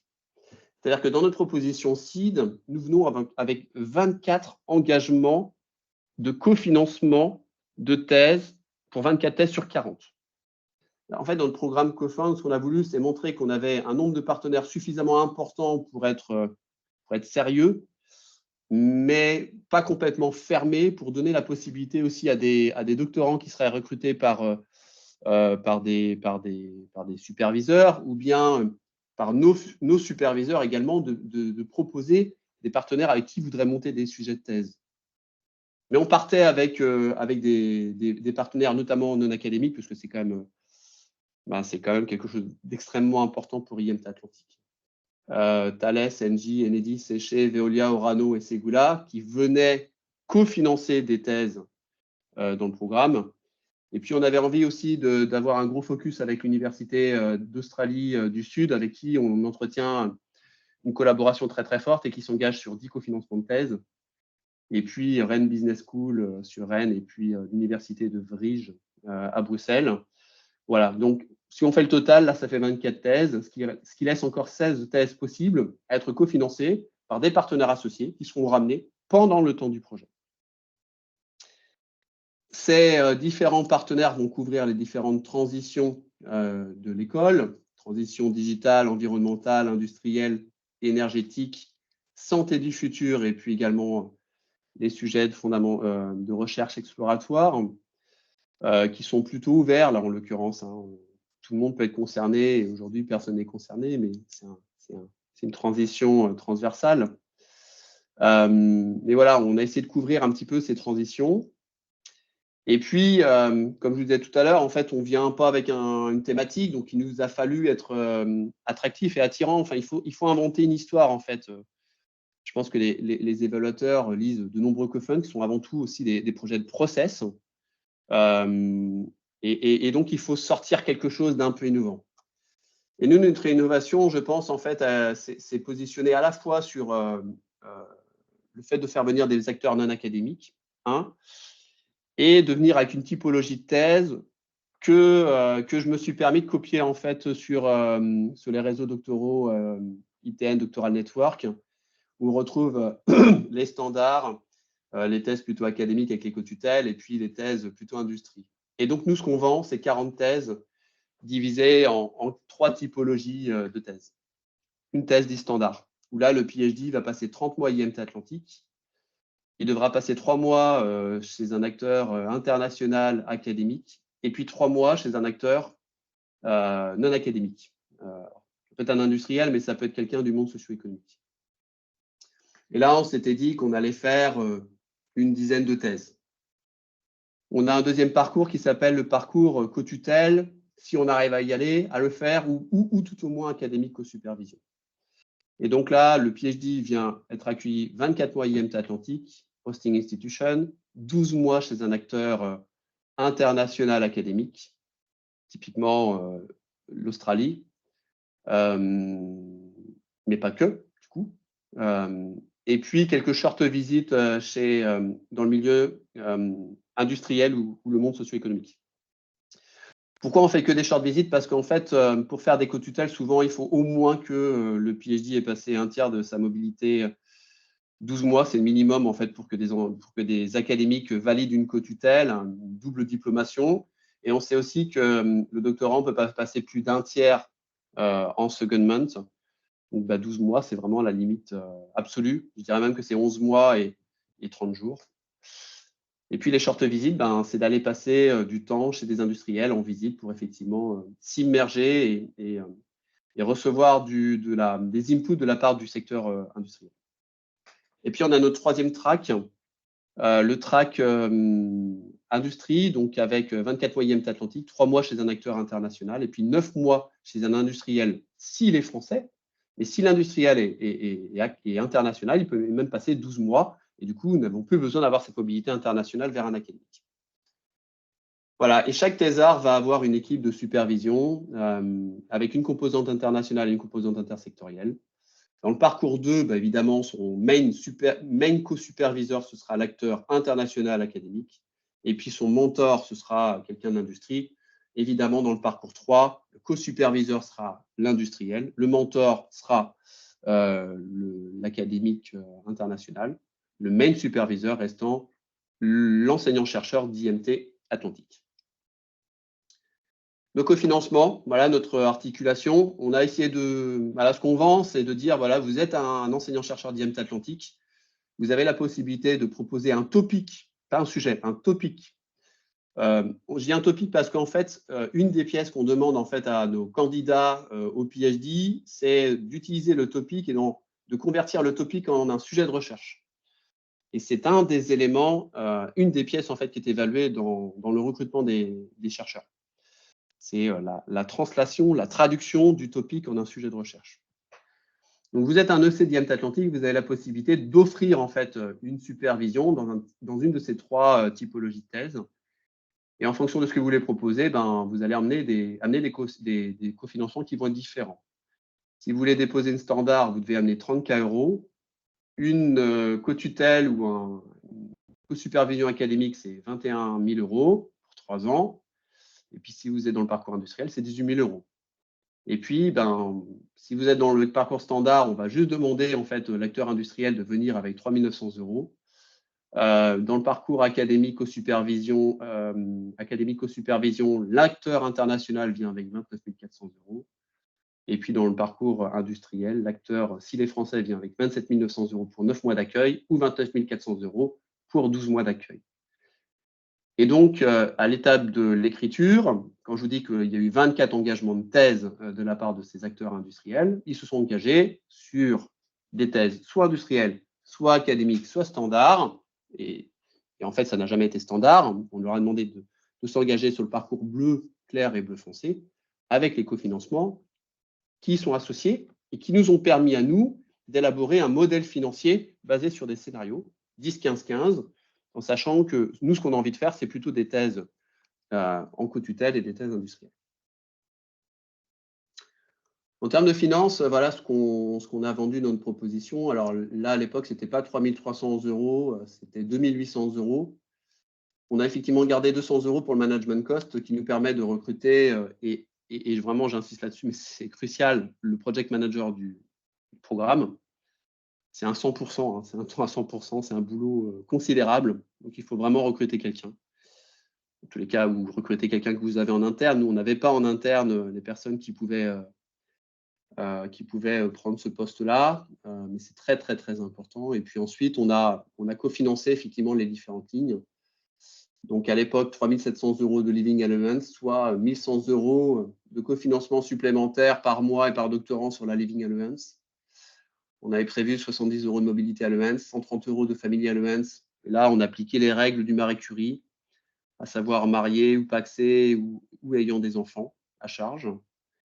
On rajoute une enveloppe financière en fait pour permettre aux doctorants de pouvoir financer leur thèse, donc 500 € qui sont d'ailleurs plutôt du in cash, hein, très clairement. Donc chaque PhD va bénéficier de 18 000 €, hein, de 500 € x 36 mois pour faire des secondments, pour publier, pour s'acheter du petit matériel, etc. On a du training, on va rénover notre formation doctorale. On a déjà des choses qui existent, mais on va effectivement pousser le curseur, notamment sur les formations transversales. Et puis, on a estimé des management costs en lien avec l'action, des indirect costs qui nous permettent effectivement de mettre 1 € là où la Commission européenne met 1 €, et donc un cofinancement parfaitement équitable. Le timing de notre programme CoFund, il est assez classique, hein. On a 12 mois de recrutement pour la cohorte 1. On a débuté en septembre 2023. On a 12 mois de recrutement. Ils vont tous, les 20 premiers, alors ce ne sera pas 20, je casse le suspense, mais ce sera plutôt 16. On aura réussi à faire 16 thèses pour la première cohorte. Va commencer en septembre 2024. Et puis ensuite commencera le recrutement de la deuxième cohorte qui se terminera en septembre 2025. Et puis vous avez ensuite les 36 mois de thèse qui se jouent, cohorte 1, cohorte 2. Et puis, nous, on a différentes séquences et je pense que ces séquences, c'est intéressant dans la proposition de les expliciter parce que ça rajoute de la crédibilité, de la faisabilité et c'est donner aussi le sentiment aux évaluateurs que votre proposition, elle est prête à être jouée, que tout est calé, que tout est prévu. Donc, on a un premier lancement en interne pour faire remonter des topics en lien avec des PhD. Ça dure généralement sur 2 mois. On lance des templates au sein d'IMT Atlantique et on demande à nos superviseurs qui est intéressé à la fois pour monter un topic, tout seul ou avec des partenaires associés, des partenaires du projet déjà engagés ou des partenaires qu'ils vont nous ramener depuis l'extérieur, depuis leur réseau. Et puis, une fois que les topics sont remontés, on les évalue auprès d'un executive board qui les classe. Et puis ensuite, on publie ces topics. Ils sont publiés généralement mi-novembre. Les candidats ont jusqu'à fin janvier, donc là 2024, pour pouvoir déposer leur candidature. Et puis après, on a deux sélections. Une première processus de sélection sur pièce, donc avec un CV, une lettre de motivation, un programme de travail, une conversion, donc une traduction du programme en sujet, et puis différentes pièces supplémentaires. Et puis ensuite, il y a des interviews. On retient les 4 meilleurs candidats par topic, et puis on les interviewe. Après, on a des consensus meetings, on publie les résultats, et nos PhD commencent en septembre. Voilà, donc l'idéation des sujets de thèse, c'est un peu ce que je disais tout à l'heure. Les enseignants-chercheurs font remonter un topic. Ils s'engagent sur un parcours. Le parcours doit être associé à un cofinancement. Il faut aller chercher un partenaire, soit du programme déjà engagé, soit un partenaire extérieur. Et puis ensuite, on joue la partition que j'ai mentionnée sur la slide précédente. On vend une formation en 7 piliers, avec un premier pilier autour de l'open science et de la recherche éthique. On va parler effectivement d'open science practice, on va parler de la dimension du genre en fait dans les sujets de recherche, on va parler d'éthique, on va parler de management des données de recherche. Elle va être jouée sur une semaine. Ça fera partie aussi de la période où on va réunir tous les PhD ensemble et puis ils vont pouvoir aussi créer un esprit promo. Ensuite, on va ouvrir notre catalogue de training scientifique autour du pilier 2. Les acteurs aussi vont pouvoir ouvrir leur catalogue. Le pilier 3, c'est le pilier autour de la formation doctorale. Donc, c'est le fait de faire des secondments, c'est le fait d'être suivi par un superviseur, etc., aller en conférence. On a un pilier 4 autour de l'innovation et de l'entrepreneuriat. On va créer une nouvelle formation autour de l'entrepreneuriat basée en 3 modules. Comment on peut générer une start-up, comment construire un business plan et une session d'hackathon avec un petit prix qui sera remis aux différents groupes de doctorants qui auront élaboré un premier concept de spin-off ou de start-up. Un pilier sur la communication avec différents modules, un pilier sur le management avec différents modules et un pilier sur le développement de carrière avec différents modules. Ces modules-là, on les décrit dans la proposition et on est assez précis sur la façon dont on va les conduire. La phase d'écriture, alors moi, j'ai considéré que c'était 6 mois de travail, très clairement, mais pas à 100%. Il faut du temps, ça ne s'écrit pas en 2 mois, un projet comme ça, parce qu'en fait, on revient, il faut négocier en interne. Ouais, mais ce qu'on prévoit, c'est ça, mais attention, par rapport à nos process, c'est possible, c'est pas possible, on saura faire, on ne saura pas faire, etc. Donc, il y a vraiment un travail de maturation qui est nécessaire pour qu'il y ait une appropriation déjà par les structures, et puis que ce soit crédible et que ce ne soit pas impossible à mener, en fait, pendant le temps de l'exécution. Il faut à la fois pousser les process en interne, mais qu'ils soient crédibles, très clairement. Il ne faut pas que ça se passe contre les process existants à l'école. Ça doit vraiment venir en accompagnement d'un existant, quitte à pousser un peu l'existant. Mais il y a tout ce travail là vraiment d'écriture, mais surtout de vendre le concept en interne, vendre la philosophie du co-fund et montrer les intérêts. Donc, c'est une proposition qui effectivement engage toute l'école, la direction de l'international sur la diffusion des offres, la direction des relations entreprises sur le contact avec les non-académiques, la DRH sur tous les processus de recrutement, les contrats, les paiements, etc. Tout le monde est touché et donc tout le monde doit être formellement derrière l'écriture, formellement derrière le projet co-fund. Par contre, pour moi, ça a été une écriture à une main parce que ça reste un projet de process. Ça me paraît compliqué de l'écrire à plusieurs mains parce qu'il faut un fil conducteur, il faut une logique. Il ne faut pas se prendre les pieds dans le tapis. Ce que vous dites à un endroit, ça doit être cohérent avec ce qu'il dit à un autre endroit. Donc, pour moi, ça a été plutôt une écriture à une main, mais avec des réunions toutes les 2-3 semaines en interne, avec un groupe de préparation de la proposition, avec notre coordinateur aujourd'hui scientifique, qui est le coordinateur du projet, et puis 2 personnes de ma direction, la direction de la recherche. Donc, ça a été un travail à 4 de préparation. Et puis une présentation en CODIR avec toutes les directions, en gros tous les 2 mois, voire un peu plus. Et puis des réunions avec les directions fonctionnelles individuellement pour expliquer, écouter aussi peut-être les craintes qui pouvaient être générées, etc. Et rassurer. Les ressources utilisées. Alors moi, j'ai beaucoup utilisé les ressources internes écoles. Je me suis beaucoup appuyé sur l'existant, quand bien aligné sur les bonnes pratiques Marie Curie. Puis voilà, il y a quand même de la documentation en interne qui peut être utilisée. J'ai beaucoup utilisé aussi le handbook co-fund qui est produit et édité par le réseau des points de contact nationaux Marie Curie-net. Voilà, je les ai pris section par section. J'ai essayé de voir un petit peu comment je pouvais remplir section par section et le faire le plus intelligemment possible. Les guides pour applicants, en fait, tous les projets co-fund diffusent les guides pour applicants sur la toile. Une obligation de visibilité et de transparence. Donc, il faut aller voir les guides pour applicants parce que ça permet de voir un peu ce que les autres ont fait. Ça permet de benchmarker les bonnes idées, se construire ses propres bonnes idées. Ça, pour moi, ça a été vraiment quelque chose de décisif.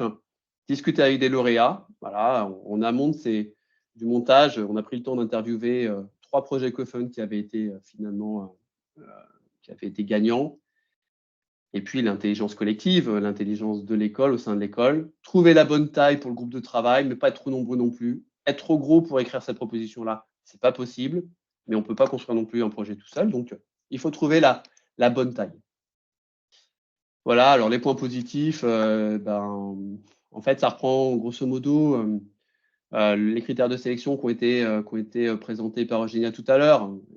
Les évaluateurs les reprennent les uns après les autres et en fait, ils les qualifient. Donc, voilà, le comité de sélection a été a été bien composée, les rôles sont clairs, c'est bien organisé, la stratégie de recrutement, elle est bien designée, elle est large, le processus de recrutement, il était transparent, il offrait même égalité des chances. Voilà, ils ont vraiment repris les critères de sélection, ils les ont caractérisés, donc vraiment reprenez-le parce que c'est très très important. En fait, ça vous donne des éléments sur ce que la Commission européenne peut attendre. Ma dernière slide, je crois, qu'est-ce qu'il ne faut pas négliger? La stratégie de recrutement, c'est vraiment, on le sait tous, alors là je leur dis, c'est vraiment compliqué de trouver des candidats. Euraccess, ce n'est pas suffisant. Il faut vraiment développer une forte stratégie de dissémination. On n'aura pas réussi à faire 20 thèses lors la première cohorte, on en fait 16, ce qui est finalement pas si mal, mais parce que on a eu la réponse en juin, on a commencé notre projet en septembre, tout s'est allé trop vite. Et donc, on fera bien mieux la deuxième cohorte et j'ai aucun doute qu'on fera nos 25 thèses supplémentaires. Et c'est vraiment compliqué de trouver des candidats au PhD. On le vit tous au quotidien, là, c'est encore le cas. Et puis, Euraccess, il diffuse beaucoup vers des pays en Asie, notamment Inde, Iran et Pakistan, parce qu'on a fait une petite enquête. Et effectivement, on arrive vers des pays qui peuvent être compliqués côté HFDS. Donc, il y a aussi ça qu'il faut prendre en considération. Il ne faut pas hésiter à partir à diffuser en Europe, évidemment, si vous avez les réseaux. Deuxième point, le salaire doctorant évolue vite en France. Nous, au moment où on a déposé notre projet en janvier 2023, on était 18% plus attractifs que les salaires doctorants qui étaient pratiqués en 2022. En 2026, avec l'augmentation des salaires, on sera en deçà. Donc, quand aujourd'hui, on vous parle de 3 300 €, il faut voir si vous serez bien positionné effectivement au moment du dépôt, ça, j'en doute pas. Mais dans 60 mois, où serons-nous? Les salaires augmentent très fortement, ce qui est bien, mais c'est à prendre en considération. Le timing, il faut se préparer et être effectivement prêt dès le début. Sur un projet de process, le retard d'un process décale toutes les autres étapes. Et donc, ça a vraiment été, je pense, notre difficulté dans le cadre de la première cohorte. Trouver des méthodes aussi, je pense, pour éviter le nombre trop important de candidatures hors champ. Et ça peut fatiguer aussi les superviseurs dans l'étude des CV. Quand vous avez des CV qui sont absolument hors du champ et n'ont pas d'intérêt, en fait, c'est compliqué quand même d'avoir une évaluation qui soit prise dans un template, on évalue chaque point, etc. Alors qu'on sait que non, c'est juste que la personne, elle a voulu trouver quelque chose, elle a soumis ici, mais c'est pas du tout ça. Donc voilà, on va essayer de préciser notamment les diplômes lors de la deuxième cohorte pour éviter ces candidatures hors champ. Et je le répète, le rôle essentiel du project manager, c'est un travail à 100% que d'orchestrer tout ce dispositif. Il faut quelqu'un qui a effectivement de nombreuses compétences, un véritable couteau suisse, diplomate, organisé. J'en passe, c'est des meilleurs, mais c'est un vrai boulot. C'est très compliqué. Voilà, donc il faut trouver la perle rare. Je m'arrête là. Merci beaucoup Julien pour cette présentation, c'est très détaillé et très complet. Alors il y a quelques questions, non, il n'y a qu'une question que je vois pour l'instant, sur la manière dont vous avez géré la propriété intellectuelle, notamment avec les partenaires industriels. Oui, alors ce qu'on dit déjà dans la proposition, c'est que la propriété intellectuelle restera à IMT Atlantique, parce que c'est un requirement. Génial, vous me contredirez si ce n'est pas le cas, mais en tous les cas, dans le grand agrément, on vous demande d'être détenteur de la propriété intellectuelle. Ça ne veut pas dire qu'on ne peut pas transférer les résultats et faire des licences. Donc, pour les industriels, pendant le temps du projet, effectivement, on va vendre des licences avec les industriels. Et en fonction, effectivement, du cofinancement qu'ils mettent, on pourra évaluer différents types de tickets. Mais en tous les cas, pendant le temps de l'exécution du projet, IMT Atlantique sera toujours co-détenteur de la propriété intellectuelle, à minima. Effectivement, donc je confirme, par défaut, dans les cofonds, la propriété intellectuelle, elle appartient aux bénéficiaires. Et après, si, voilà, enfin les partenaires, notamment, implementing partners, ils peuvent, tout à fait, négocier, ces aspects-là et dans ce cas-là, il faut que ça soit écrit dans un accord de partenariat. Et donc, on fait des conventions avec eux, en fait, hein. On est dans l'élaboration des conventions avec ces partenaires. Merci, merci beaucoup Julien. Alors, y a-t-il d'autres questions? N'hésitez pas à lever la main ou à les poser, dans le chat. Alors sinon, j'ai aussi, une question, à te poser Julien. Dans les, propositions CoFound, enfin comme dans d'autres propositions MSCI d'ailleurs, mais dans les CoFound peut-être encore plus, il est attendu, ces éléments de durabilité au-delà du programme. Donc, les pratiques mises en place dans le cadre du programme, elles restent après et persistent. Est-ce que vous avez mis en place des actions spécifiques avec notamment les écoles doctorales, avec les établissements impliqués pour faire durer ces pratiques? Et nous, il y a plein de choses qui se modifient. Première chose, la mobilité internationale, ce n'était pas une obligation au sein d'IMT Atlantique avant le CoFund, et ce n'était pas une obligation non plus avec l'école doctorale SPIN. On voudrait que ça devienne maintenant un standard. Donc ça, c'est une modification dans nos process. Le recrutement de nos PhD avec des évaluateurs externes, ça ne faisait pas partie de nos process et on voudrait également que ça rentre dans nos process. La formation doctorale en 7 piliers qu'on vend dans la proposition, ce n'est pas celle qu'on a aujourd'hui, qu'on avait encore l'année dernière. C'est celle qu'on va aujourd'hui mettre en place avec ces 7 piliers qui vont être joués. La formation à l'entrepreneuriat va être créée pour l'occasion, créée pour le QF Seed. Et ce qu'on souhaite, c'est qu'effectivement, ce soit inscrit désormais dans la formation doctorale d'IMT Atlantique. Donc voilà, il y a en fait, on a profité très clairement, on a profité de Scofun aussi pour aller disrupter les pratiques les pratiques de recrutement et les pratiques de formation doctorale pour après, pour au-delà du CoFund Seed, très clairement. Ouais. OK, merci beaucoup. Désolé. Alors, une question, Hmm. par rapport à la question précédente, donc sur l'accord de partenariat, est-ce qu'il doit être élaboré avant le dépôt? Non, non, non. Nous, on ne l'a pas fait en tous les cas. En fait, vraiment, ce qu'on a fait pendant le dépôt, à l'époque où les d'engagement étaient importantes, c'était je m'engage à accueillir un doctorant ou deux doctorants, une thèse ou deux thèses, je m'engage au cofinancement, je m'engage à ouvrir mes infrastructures aux doctorants qui seront recrutés, etc. Mais l'accord de partenariat sur la PI n'avait pas été négocié au moment du dépôt. On l'a vraiment négocié à partir du moment où… Parce que là, vous voyez, sur la première cohorte, il y a quelques partenaires associés qui n'ont pas déposé de thèse pour la première cohorte, en collaboration avec un superviseur IMT Atlantique, parce qu'ils ont envie de le faire sur la deuxième cohorte. Donc là, on travaille avec les acteurs de la première cohorte. Donc, l'accord de partenariat, il est créé en ce moment.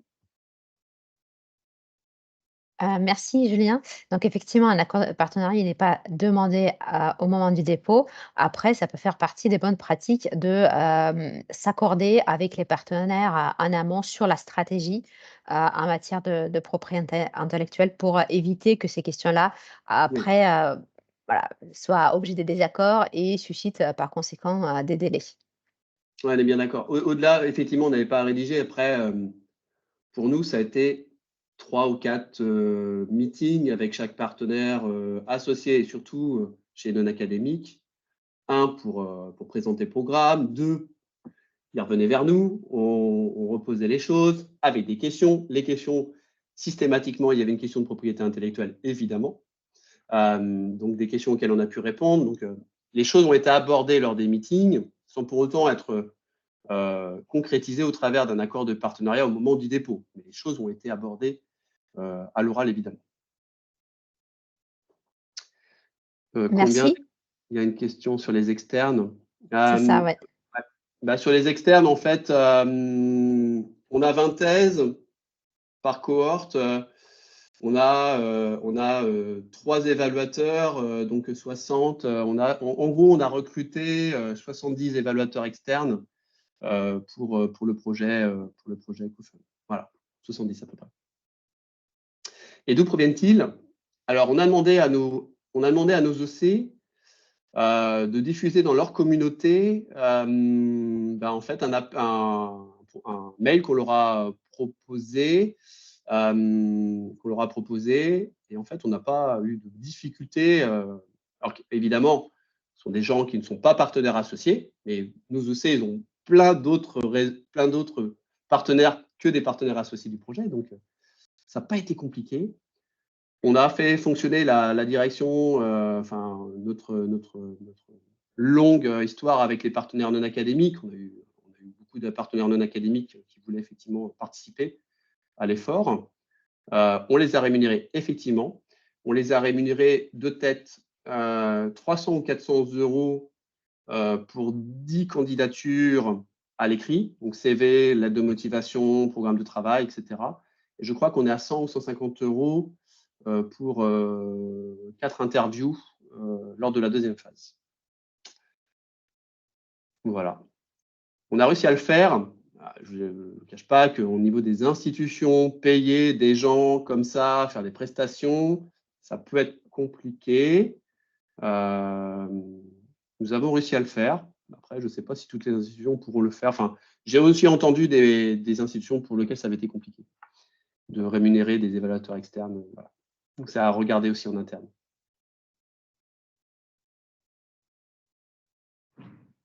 Merci Julien.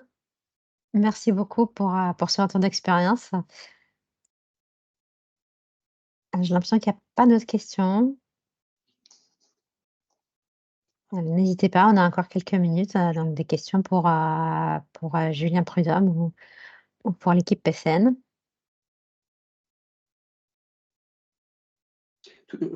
On a beaucoup appris de la première étape. C'est ça qui est intéressant. Effectivement, le premier dépôt était un échec. Pas tant parce que ça nous a permis de voir si on était à peu près dans les clous, déjà d'une part. Le shortcoming était vraiment léger, donc on s'est dit qu'on n'était pas si mal. Et puis, on avait des éléments quand même pour comprendre ce qui fait la différence entre une excellente proposition et une très bonne proposition. C'est d'être plus clair, quoi. Voilà. Et je pense que là, on n'a pas été clair. C'est là où on n'avait peut-être pas réussi à trancher en interne non plus. En réalité, ça transpire. Ce que vous n'arrivez pas à trancher en interne, vous pouvez noyer un peu le poisson, ça transpire et les évaluateurs arrivent à le déceler aussi. Donc, si on est clair en interne, on est clair aussi dans la proposition, je pense. Merci. Effectivement, c'est une bonne pratique et c'est une très bonne idée. Donc, voilà, on répète toujours aussi que la clarté et la crédibilité aussi de votre proposition, c'est un peu le mot-clé pendant le montage.